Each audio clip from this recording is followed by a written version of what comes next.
Hey, what's up and how's it going? My name is Toby, and in today's video we are going to build a simple yet awesome Web 3D / Web AR experience. So this is what we're going to build. We'll be able to see a 3D model that we can choose either on our phones, computer or tablet, and on any AR capable device we're going to be able to click a button and view it in AR, be able to move it, rotate or scale it.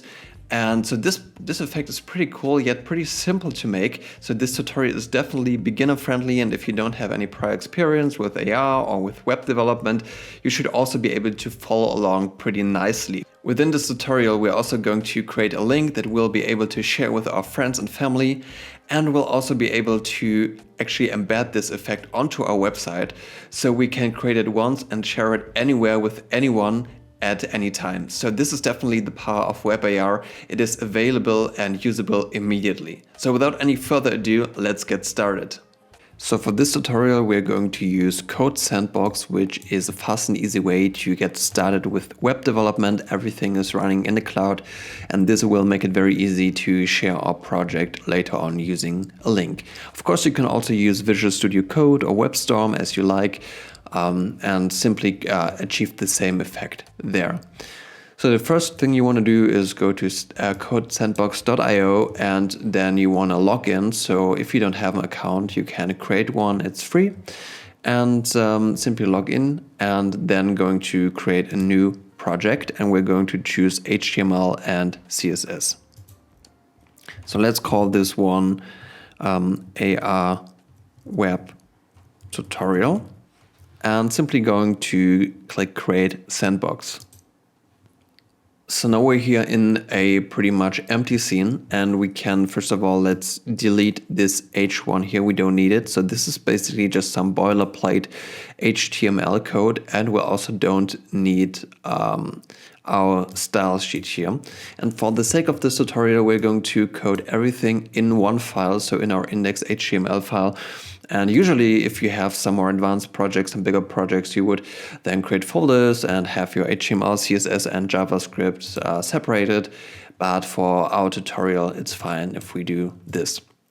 All right, so then next up, we want to import a component which is called Model Viewer. And you can see it on modelviewer.dev. By the way, all the links are, as always, in the video description.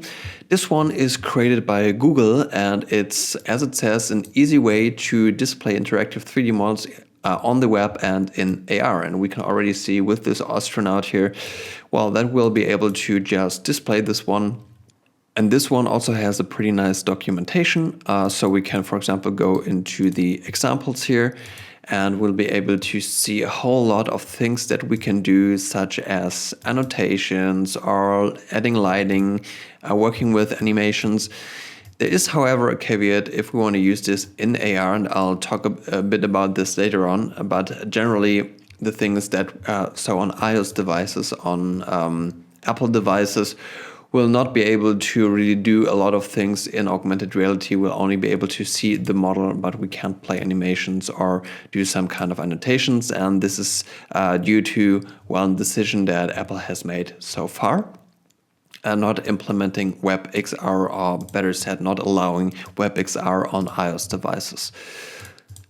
So first of all, we want to go ahead and import the script, and for that we can simply copy this code here. So we can right click, copy, go back to our Codesandbox and copy this code into our head. So simply like this. And this way we're going to basically import the module, and then we can go ahead and in our body create a new tag with the model viewer, and we can start using it. So simply let's create a new tag and call it model viewer like this. We'll also create a closing tag, and then let's begin by adding a 3D object. So this one is pretty easy.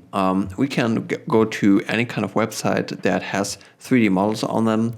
So for example, this is Sketchfab, and they do have quite a bunch of downloadable models. So you could, for example, simply go to sketchfab.com and then click on Explore, search for any kind of 3D models that you're interested in. It could be furniture, cars, people, whatever.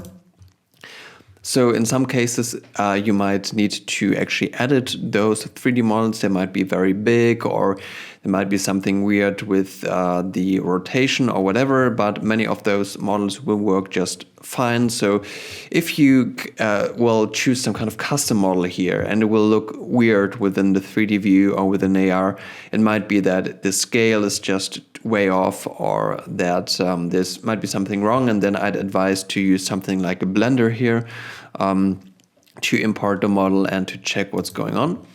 But for now, I actually found this nice car model here. So this looks pretty awesome.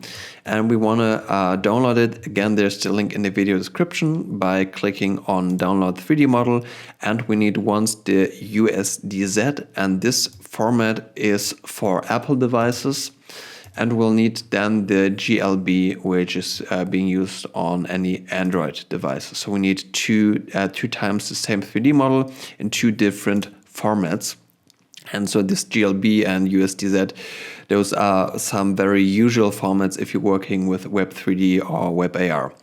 Also make sure that the size of the 3D model is not too big. So this one is 2 megabytes and 1 megabyte. This is great. I would advise to somehow keep it under 5 megabytes.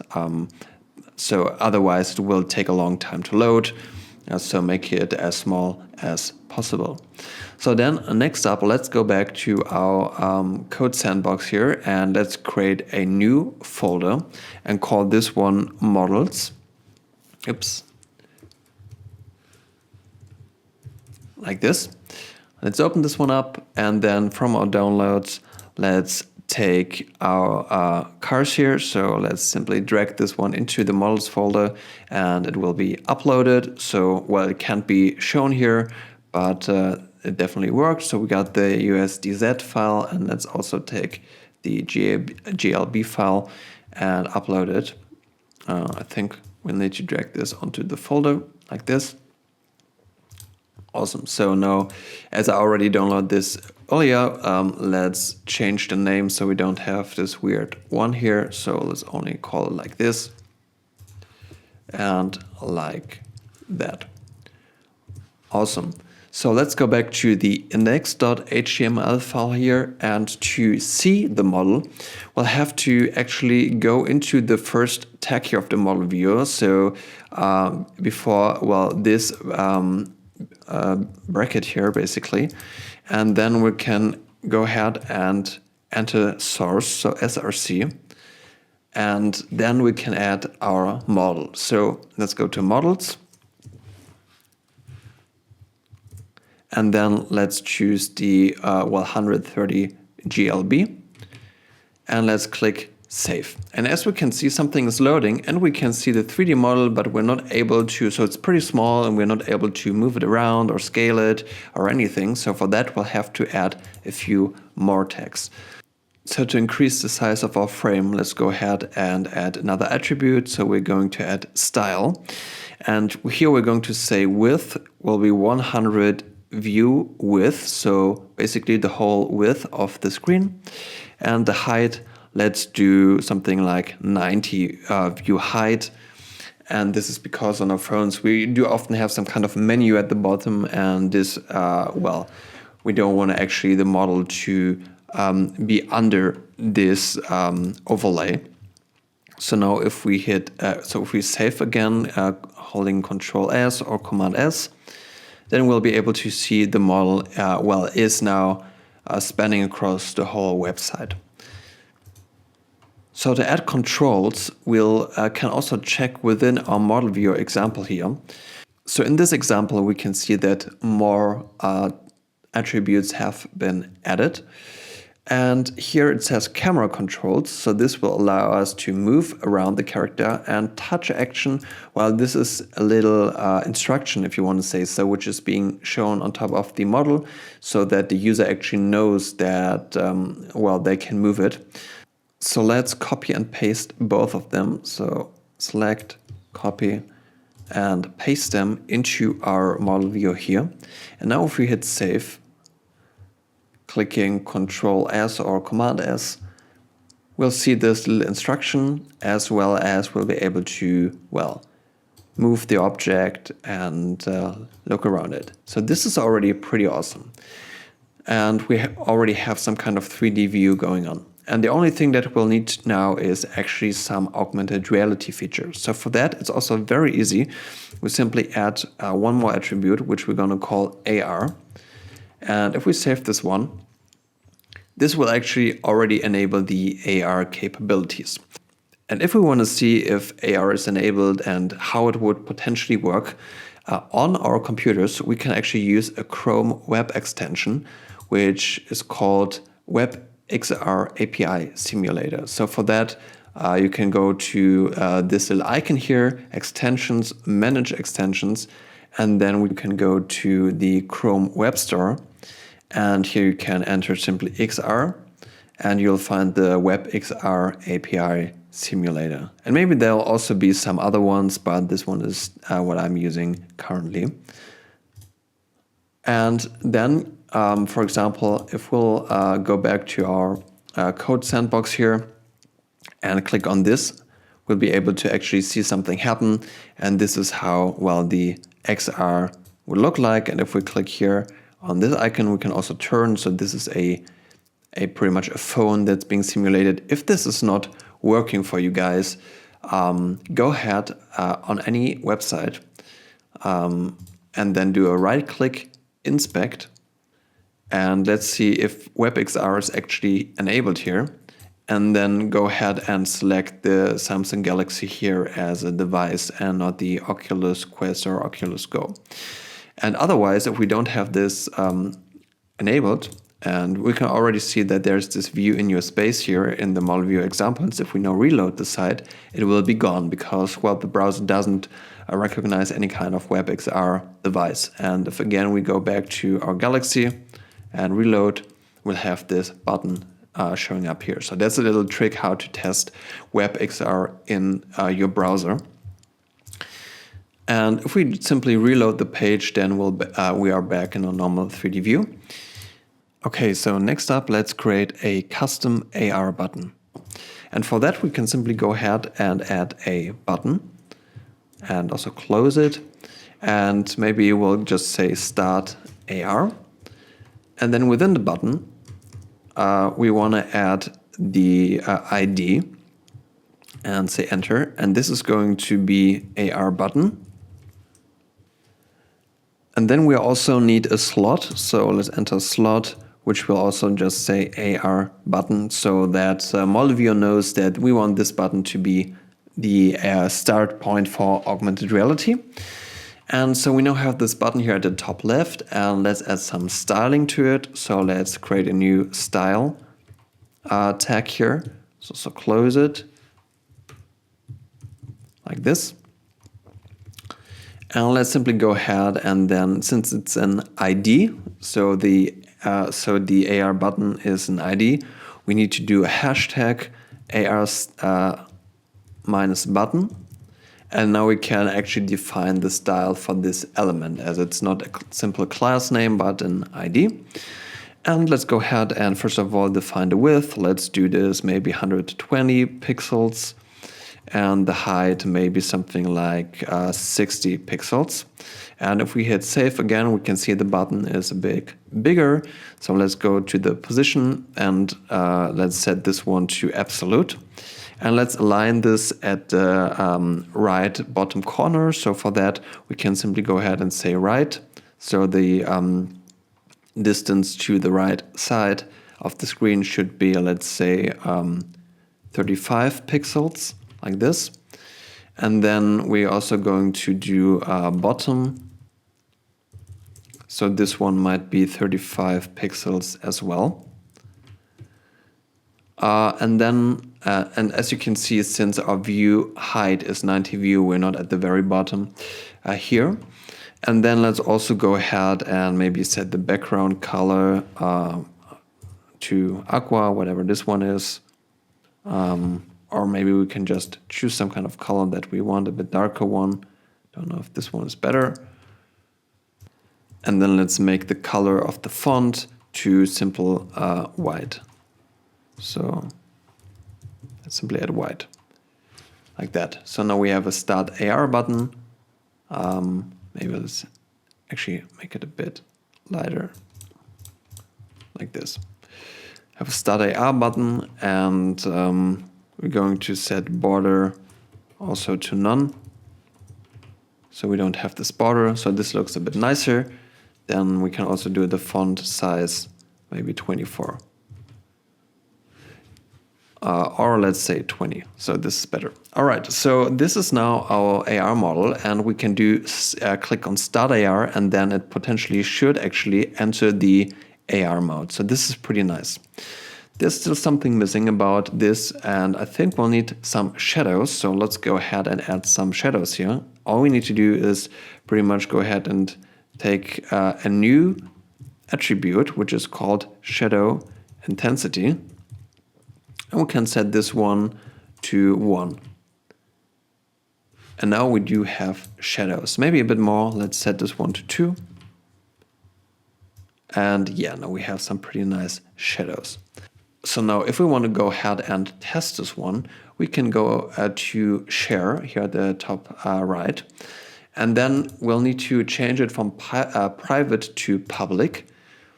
And then we can actually go ahead and close this one and copy this URL, and we could potentially send this to anyone. So if we go ahead and just copy and paste this one, we need to click on Yes, Proceed. And now we do have pretty much a website that has, well, our 3D model on it. And as you can see on our phone, we'll be able to simply open the page and see it in AR. All right, so we got the basic thing working, and this is pretty great. So let's dive a bit deeper into the model viewer. So let's imagine you'll test out your 3D object and it will be way too big in AR. So then what we could do is we could add a scale attribute here. And for example, set the scale to 0.1, 0.1, 0.1. So this would basically take the object, and then within, well, the 3D viewer here, we don't really see it because the camera is also simply going to be closer to it. But within AR, we'll see that the scale will be reduced by 10 times, for example. So this would be a way to influence the size of our 3D model, despite I would always then recommend to actually, for example, download the FBX file from Sketchfab. So we could also go ahead and download the FBX, so the original format, import it into Blender, or import the GLB could also be fine for just rescaling it. And then you could go ahead and reduce the actual scale and then export it again. So if you want some more info on that, feel free to, well, write a comment. And now if you would test this on device, then the size would actually be only 1/10 of the original. So then if we go into the documentation of the model viewer, we can see a lot more features that we can add. So for example, this one is showing basically a gallery here where we can switch in between different 3D models, and there's also, well, the whole code is documented here. So you could just take some of this code, integrate it into your project, and have more than one model. There's also the possibility, of course, about augmented reality, to add a skybox, so an HDRI, which would allow to make the scene look a bit more vivid.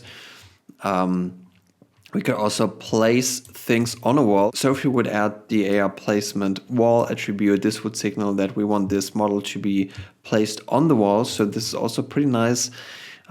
There's, yeah, again, this is what we did. We added the custom AR button.